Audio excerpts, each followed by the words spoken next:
Olá! Vamos falar de um julgado que está no informativo 835 do STJ sobre direito administrativo, mais especificamente a questão envolvendo transporte de carga com excesso de peso na rodovia. E no caso aqui houve uma reiteração de conduta, possibilitando aí o reconhecimento da responsabilidade civil.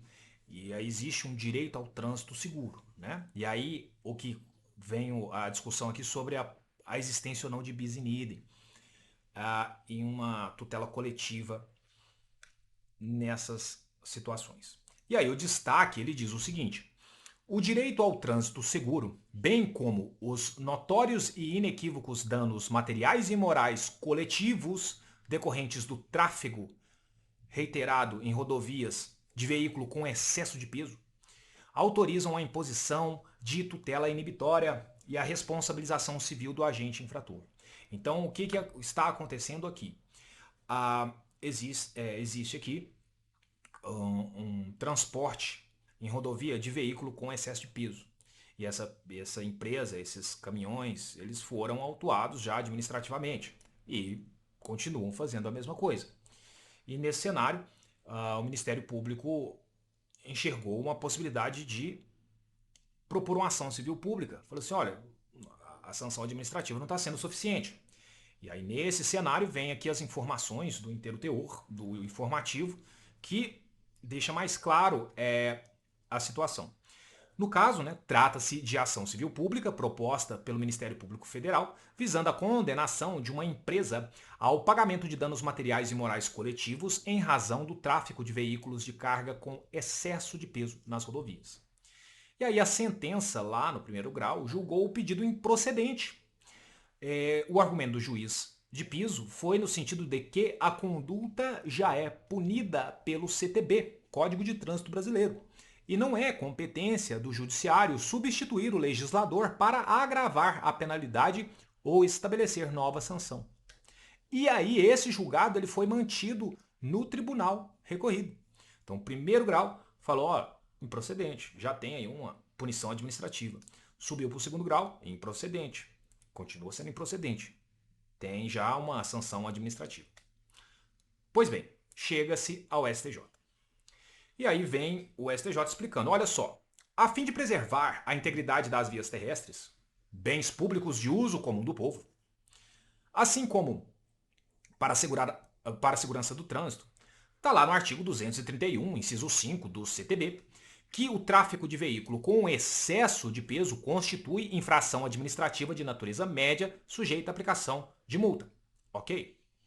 No entanto, a punição da conduta na esfera administrativa não esgota necessariamente a resposta punitiva estatal frente ao ilícito, notadamente quando há desproporcionalidade entre a penalidade administrativa aplicada, no caso, né, e o benefício usufruído pelo infrator com a reiteração do comportamento proibido, ou seja, compensava aí infringir a lei administrativa. Portanto, à luz dos princípios da inafastabilidade da jurisdição e da independência das instâncias punitivas, não se exclui da apreciação do judiciário a postura recalcitrante à legislação de trânsito. E aí, ou seja, olha, a punição administrativa é uma coisa, a punição civil é outra. Pois bem, e aí, quando eu falo de responsabilidade civil, ainda que seja uma responsabilidade objetiva, há necessidade de verificar o nexo causal.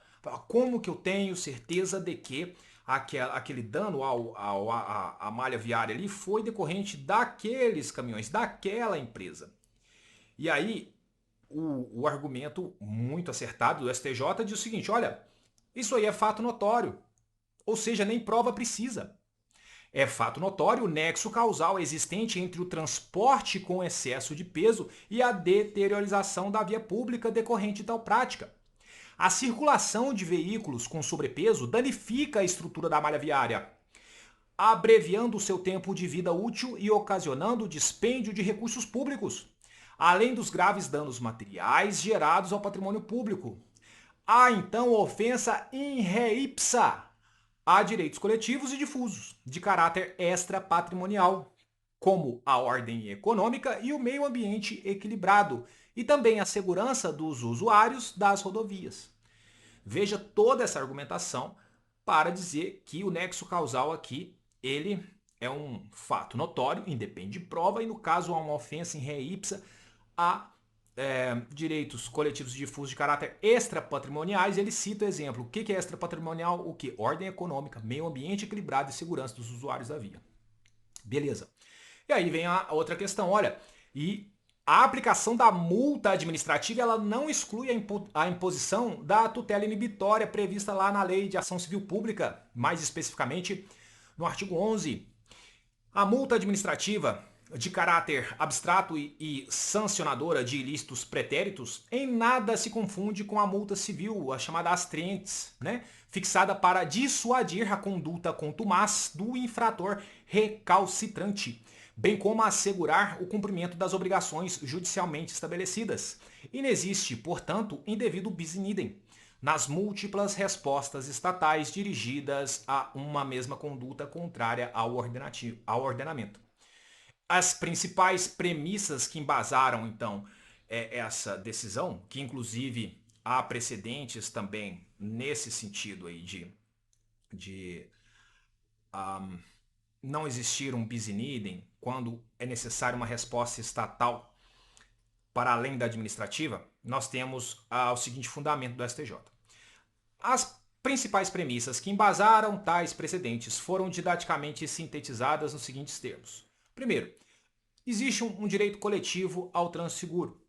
Outra coisa, não há direito ao livre trânsito com excesso de carga, ainda que mediante pagamento de pedágio. Então, eu pago pedágio, eu posso usar o peso que eu quiser. Não, isso não existe. Então, você paga pedágio, isso não te dá o direito de transitar com excesso de carga.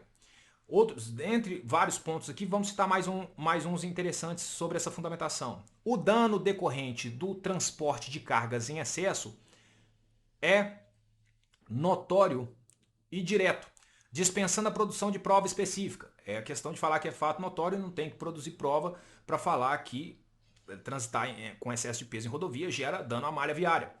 Outra coisa, os danos causados são de ordem material e moral e ostentam natureza difusa. Então alcança aí um conjunto de pessoas indeterminada, né? Então sim, é difuso. Não, então mais do que coletivo. A conduta ilícita decorre do investimento empresarial na atividade antijurídica lucrativa em face da desproporcionalidade entre a multa administrativa e o benefício econômico usufruído pelo transportador. Ou seja, já começou a fazer parte da organização empresarial do sujeito que estava cometendo ilícito. Ele falou assim, olha, quanto que custa infringir a lei?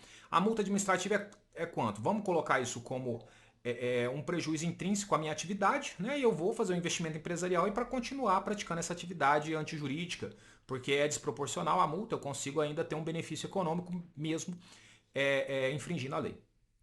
E um outro ponto interessante é o seguinte, a reiteração comprovada ou inequívoca da infração autoriza ao STJ reconhecer a respectiva responsabilidade civil, cabendo à instância ordinária a fixação dos patamares indenizatórios. Pois bem, olha, esse ponto também é interessante, porque se eu tenho uma condenação só lá no STJ, o STJ ele julga matéria de direito. Então aí eu falo assim, olha, é possível sim indenizar. Vamos verificar o quantum. Então o STJ não pode fazer a supressão de instância. Vamos voltar lá, então, para a instância ordinária lá atrás e falar assim, olha, pode sim, agora vocês, mediante prova, vão fazer o exercício contraditório para fixar os patamares indenizatórios. Certo? Pessoal, o julgado é um pouco grande, mas as fundamentações são bem interessantes, por isso que eu gastei um pouquinho de tempo a mais. Muito obrigado aí pela atenção de vocês, espero que tenha aí contribuído de alguma forma para os estudos, a leitura desse julgado. Vejo vocês então em um próximo vídeo. Fiquem com Deus e até lá.